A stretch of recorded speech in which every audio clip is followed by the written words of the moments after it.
नमस्ते, स्वागत है आपका इस वीडियो में। आज इस वीडियो में हम बात करेंगे आज 21st ऑफ अक्टूबर। आज हम इकोनॉमिक टाइम्स के बारे में बात करेंगे एंड हम बात करेंगे बिजनेस स्टैंडर्ड के बारे में। So welcome to this video.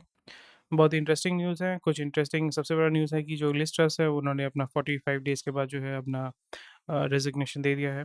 So quite interesting stuff because she has been ऊपर नीचे आगे पीछे कर के जो है पूरे इंग्लिश इकोनॉमी को जो है उन्होंने डुबा दिया है। So it's a good time, may be Rishi Sunak might make a comeback, but जो भी आएगा उसको बहुत ही डिफिकल्ट चैलेंजेस फेस करने पड़ेंगे और उसका जो पॉलिटिकल करियर है वो थोड़ा सा डैमेज होने के चांसेस है। तो अभी जो है, जैसे हमने ऑलरेडी बात किया था दैट सऊदी जो basically everyone wants to get rid of the American domination, especially the dollar का डोमिनेशन। तो यहाँ पे Saudi India seek to energize ties with under sea cable. So under sea cable का मतलब ये नहीं कि आपका पाइपलाइन है, it is primarily for data transmission and primarily ये होता है कि आपने एक कनेक्शन कर लिया उस देश के साथ, यानी पूरे मिडिल ईस्ट के साथ आपको, क्योंकि Saudi is the dominant power in middle east और सऊदी के साथ जिसका अच्छा रिलेशन है वो पूरे इन अ वे उसका रिलेशन पूरे मिडल ईस्ट के साथ अच्छा हो जाता है because Oman, Yemen, Qatar, Kuwait, Bahrain, जितने भी सारे स्टेट्स हैं या जितने भी सारे कंट्रीज़ हैं, these are all interrelated to each other. Bahrain itself is a very small country which is connected to Saudi through a bridge. अगर आप समझेंगे, अगर आप देखेंगे उसके ज्योग्राफी को, अगर आप देखते हैं मिडल ईस्ट की ज्योग्राफी को अगर आप देखते हैं, तो आपको एक फेयर आइडिया हो जाता है how the whole thing works together. So इस जगह पे जो है Saudi is looking to do more of a friendship rather because Saudi wants to become the power centre of the middle east और उनके पास जो है ऑयल पावर है, रशिया के पास ऑयल पावर है, गैस पावर है, ईरान के पास भी पावर है। तो ये आपको समझना पड़ेगा and India what it's trying to do here is have good relation with Saudi, ताकि हमारा जो एनर्जी सिक्योरिटी है, एनर्जी रिक्वायरमेंट है, उसको हम सिक्योर कर सकें, उसको हम फुलफ़िल कर सकें। तो उसके बारे में यहाँ पे आपका काम किया जा रहा है एंड प्राइमरली एमबीएस यानी Mohammed bin Salman who is the crown prince of Saudi, ये चीज़ आपको ध्यान में रखना पड़ेगा। He will be visiting in India November में। It's a very big deal because अभी जो है जियोपॉलिटिक्स उसी तरीके से जो है आपका how you can say curate होगा, उसी तरीके से आपका जो है शेप होगा। तो ये बहुत ही इंटरेस्टिंग चीज़ है और ऑब्वियसली बड़े-बड़े कॉन्ट्रैक्ट्स किसको मिलते हैं, गुजरात में ये होने वाला है काम, या मुंद्रा पोर्ट से आपका जो है उस पॉइंट से यानी शॉर्टेज डिस्टेंस को जो है कवर करने की कोशिश की जाएगी और इसका जो काम है मोस्ट प्रोबेबली अडानी, अंबानी, टाटा, रिलायंस इन किसी को ही मिलने वाला है। सो दैट मीन्स पैसा भी आएगा, आपका इन्वेस्टमेंट भी होगा and also there will be a lot of data center because middle east में भी वो कोशिश किया जा रहा है that they want to move away from the oil economy and they want to become tourism hub. UAE जो कोशिश कर रहा है दुबई को डेवलप करके, सऊदी जो कोशिश कर रहा है बहुत सारे जो पोर्ट्स है, बहुत सारे सिटीज़ को डेवलप करने के बाद। तो इस जगह पे जो है it's a very good I would rather से इनिशिएटिव।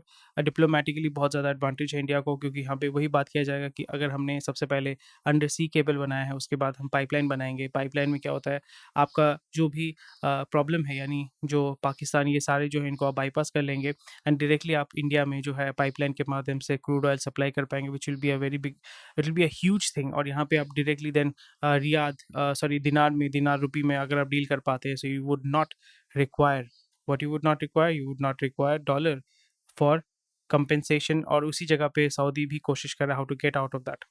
यूएई भी जॉइन इन करेगा, ओमान भी जॉइन इन करेगा, जितने भी सारे गल्फ कंट्रीज़ हैं, जैसे मैंने कहा कि डोमिनेंट फोर्स है सऊदी। तो Saudi because everyone has money, उनके लिए बिलियन बिलियन डॉलर्स कोई बड़ी बात नहीं है, बट अगेन वही हो जाता है that everyone wants to chip in and they want to have good relation and they do not want that complete dependency for defence, for IT, for development on US and Europe. Local defense contracts worth 8 lakh crore likely in next years, next 8 years, same says army chief.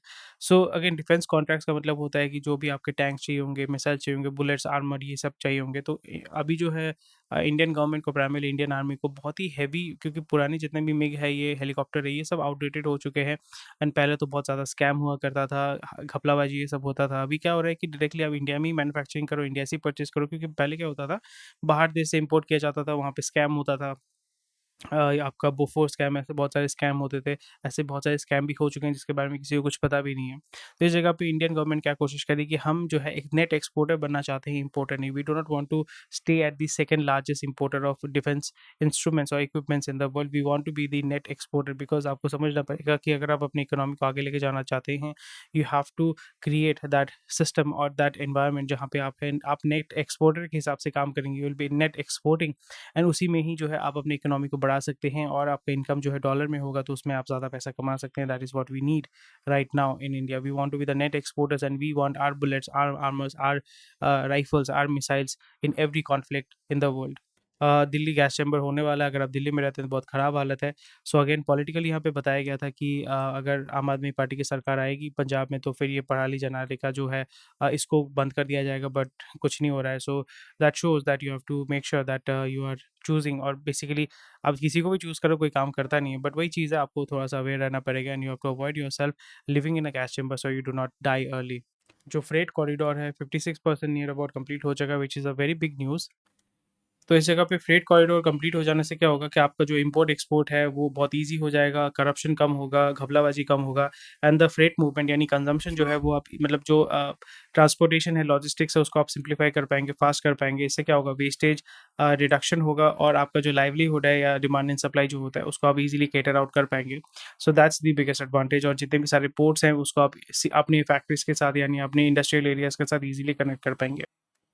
Oil seed industry urges government to raise import duties on oil, but यहाँ पे government ये नहीं करेगा because again problem ये हो जाएगा कि जब आप इम्पोर्ट को बंद कर देंगे तो आपका जो ऑयल का प्राइस है, डिमांड तो बढ़ेगा, फिर उसका सप्लाई अगर नहीं होगा तो क्या होता है, प्राइस बढ़ जाते हैं, फिर वो प्राइस किसी के ऊपर आएगा, आपके ऊपर आएगा और इन्फ्लेशन इंक्रीज करेगा। तो यहाँ पे ये आर्टिकल जो है it's very interesting. Again government ने एमएसपी को बढ़ा दिया है। एमएसपी जब भी बढ़ाते हैं, जो आपका इनपुट कॉस्ट है यानी जो आपका जो सब जैसे वही है ना कि आप जब चीज़ों को परचेज करेंगे they will become more and more expensive.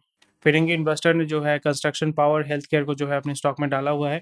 Again आपको देखना पड़ेगा ये जो इंडाइस है वो आपका ज़ूम इन करेगा, बट अगेन इसको रैली होने के बाद भी इसको डंप कर दिया जाएगा। So you have to be very aware of that. Yen का भी हालत बहुत ख़राब है। 150 yen equals to $1, lowest in 1990। तो again Japan will not suffer because Japan का क्या है कि वो इतना एक्सपोर्ट करते हैं, उनके पास सरप्लस हमेशा रहता है, दे हैव डिफ्लेशन प्रॉब्लम। सो उस जगह पे मेरे को लगता है कोई प्रॉब्लम होने वाला है, बट यहाँ पे हमें ये देखना पड़ेगा दैट हमारा जो एनर्जी रिक्वायरमेंट है that needs to be fulfil and we need to export more and more and import less and less, ताकि हमारा ट्रेड डिफिसिट जो है वो रिड्यूस हो। क्रेडिट स्विस का जो हालत बहुत ख़राब है। क्रेडिट स्विस जो है उसको रिस्ट्रक्चर करने के लिए डेडलाइन दे दिया गया था, तो अभी वो कर पाएंगे कि नहीं कर पाएंगे। उनको जो कैश कॉल जो कर रहे थे वहाँ पे उनको कैश मिल रहा है कि नहीं मिल रहा है, जो सेल करना चाहते हैं वो सेल हो रहा है कि नहीं हो रहा है। तो बहुत सारा प्रॉब्लम जो है क्रेडिट स्विस को प्रॉब्लम फेस करना पड़ रहा है, बट आपको समझना पड़ेगा कि इस कंपनी को कोई फायदा नहीं होगा। The owners of the company, the directors of the company, they are not going to face any problem at all because government जो है स्लोली एंड ग्रेजुअली इनको बेल आउट कर देगी। और किसके पैसे से बेल आउट करेगी, आप ही के पैसे से बेल आउट करेगी, यानी not Indian but in a way directly जो सिटीजन्स हैं उनके पैसे से जो है बेल आउट किया जाता है, ताकि जो बैंक्स है उसको कोई फायदा नहीं होता है। They can take unlimited risk and उनका जो लॉस कुछ नहीं होता है, लॉस होता है आपका सिटीजन्स का, और आपसे ही वो टैक्स जो है वसूली किया जाएगा। आईटी सेक्टर में काम मिल रहा है, इन्फोसिस को आईटी डील मिला है यूएस का, टीसीएस को मिला है यूके का। सो यहाँ पे स्टॉक का जो है थोड़ा सा पॉजिटिव आप रिस्पॉन्स देख सकते हैं। ज़्यादा आज कुछ न्यूज़ नहीं है तो आज जल्दी खत्म हो जाएगा। TRAI oppose to regulation of OTT apps. So OTT apps जो है वहाँ पे ट्राई बोल रही है कि भाई इसका जो अगर हम कंप्लीटली इसको अगर हम रेगुलेट करते हैं तो फिर प्रॉब्लम हो जाएगा। अगर व्हाट्सएप, सिग्नल, ये सारे जो ऐप्स है इसको अगर हम कंट्रोल करते हैं so there might be certain problems. इसको कंट्रोल करना बहुत डिफिकल्ट है बिकॉज आप टेलीग्राम को अगर कंट्रोल करोगे तो वो जो ओनर है वो दूसरा एक ऐप लॉन्च करके उसी से चलाएगा। So it's very it's easier to morph and move to another platform. So it does not work as much as the government thinks so. CCI ने जो है गूगल के ऊपर 1300 करोड़ का पेनल्टी मारा हुआ है। पेनल्टी इसलिए मारा हुआ है बिकॉज गूगल जो है वो इलीगल प्रैक्टिसेस कर रही है, मोनोपोली प्रैक्टिसेस कर रही है, इसलिए जो है government of India. So it is also kind of way that indirectly आप कंपनीज को जो है पुश करके रखते हैं, दबा के रखते हैं, और वहाँ से अच्छा एक मोटा पैसा भी आता है। इंडिया तो फिर भी 1300 करोड़ ले रहा है।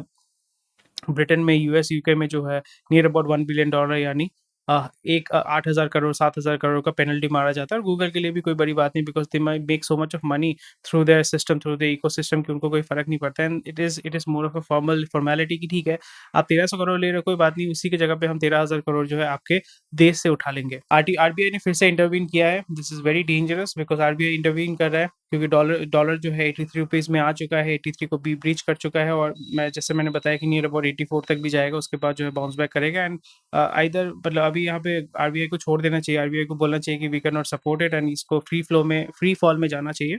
After a point of time it will find its own value, but इस जगह पे जो है आपका एनर्जी सिक्योरिटी है, जब तक आप इंश्योर नहीं करते तब तक आपका ये प्रॉब्लम चलता ही रहेगा बिकॉज आपका डॉलर आपको प्राइमरी रीज़न इसलिए चाहिए होता है क्योंकि आपको क्रूड ऑयल परचेज़ करना पड़ता है। अगर आप रशिया से, सऊदी से रूपी रूबल में या रूपी लोकल करेंसी में अगर परचेज़ कर लेते हैं तो फिर वहाँ पे आपको डॉलर की ज़रूरत नहीं पड़ती है। फिर आप इम्पोर्ट के माध्यम से सॉरी जब भी आप एक्सपोर्ट करते हैं, एक्सपोर्ट के ज़्यादा अगर करते हैं तो वहाँ पे आपका डॉलर आपके पास आता है, फिर आपका फॉरेक्स रिज़र्व ऐसे ही फूलेगा, तो उसमें कोई टेंशन नहीं है। So we should be focusing more on exporting, and import जो करना है वो हमें दूसरे करेंसी के माध्यम से करना पड़ेगा, ताकि जो डॉलर का जो वैल्यू है it should be irrelevant to us. Startup brace for long funding future, funding winter, because वही है प्रॉब्लम, वही है ना कि लोग अभी जो है पैसा को पकड़ के रखे हुए हैं, एंड वो कोशिश कर रहे हैं कि जितने भी ओयो मतलब जितने भी आपके कंपनीज हैं, यानी जो बड़े बड़े स्टार्टअप्स हैं, वो जो पैसा उठाना चाहते हैं so they can increase their market share, वो अभी नहीं होने वाला है। अभी आपको इन्वेस्टमेंट उसी में देखने को मिलेगा दैट जहाँ पे प्रॉफिटेबिलिटी के चांसेस ज़्यादा है, डेट फंड में आपको ज़्यादा इन्वेस्टमेंट देखने को मिलेगा। And this is a good article which you can read, but या दैट्स अबाउट इट। इन्फोसिस ने बोल दिया कि अगर आप मूनलाइटिंग करना चाहते हो करो, कोई इशू नहीं, पर हमें बोल के करो। अगर आपको चीटिंग करना है बोल के करो, कोई इशू नहीं है। तो वही बोल रहा है Infosys, this is very very good thing. Wipro के जो बंदे ने बोला था that is very wrong, and that's why they are trying to backtrack, but वो होने वाला नहीं है। बट यहाँ पे इन्फोसिस ने एक्चुअली बहुत अच्छा काम कर दिया, बोल दिया कि भाई अगर आपको पैसा लेना है, मतलब अगर आपको दूसरा काम लेना है लो, कोई इशू नहीं, बट हमें बोल के करो ताकि हमें बाद में प्रॉब्लम ना हो। और आई थिंक उसी को बाद में जो है फ्रीलांस में घुसा देंगे, फिर फ्रीलांस में घुसाने के बाद अपने लाइबिलिटीज को कम कर देंगे।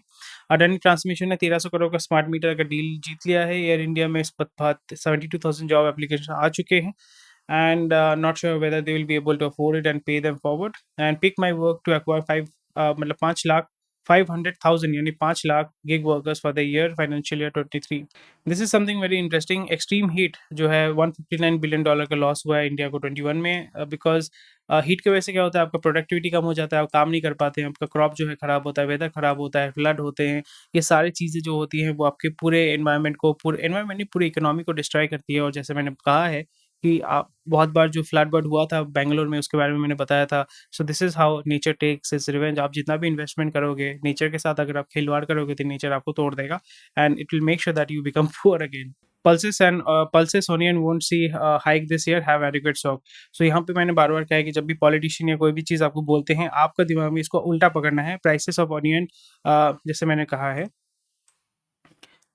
pulses onion see price hike this year, have you know don't have adequate stock. ठीक है, तो इसलिए आपको जो है एम्ब्रेस करना पड़ेगा कि अभी सो जितने भी दाम है विद इन 3 मंथ्स आप देखोगे दाम बढ़ने वाले हैं, तो उसके लिए आपको खुद को प्रिपेयर करना पड़ेगा। So be please prepare yourself and try to export and get money in terms of dollar, ताकि आप ज़्यादा से ज़्यादा पैसा कमा सकें, and this should not bother you at all. Will recover investment from IDBI sale, says LIC क्योंकि उसका near about 30%, I think 40% ownership है, ठीक है, IDBI का, और बाकी जो है गवर्नमेंट ऑफ इंडिया ऑन करती है। Government of India and LIC together hold 95%, and LIC 50% जो होल्ड करती है, गवर्नमेंट जो है 45%, बाकी जो है पब्लिक। और ये IDBI जो है प्राइवेटाइज करना चाहती है। I think that's a very good thing, but यहाँ पे कुछ होल्डिंग रहेगा उनका, पूरी तरीके से बेच देने से भी प्रॉब्लम होता है। So that's about it for today. ज़्यादा कुछ न्यूज़ है नहीं, तो यहाँ पे these are the very old news, जिसके बारे में आप पढ़ना चाहते हैं तो पढ़ सकते हैं। And that's about it. Thank you for watching this video. कोई भी क्वेश्चन कोई हमें बताइएगा, and take care, bye bye, जय Hind, I see you on Monday.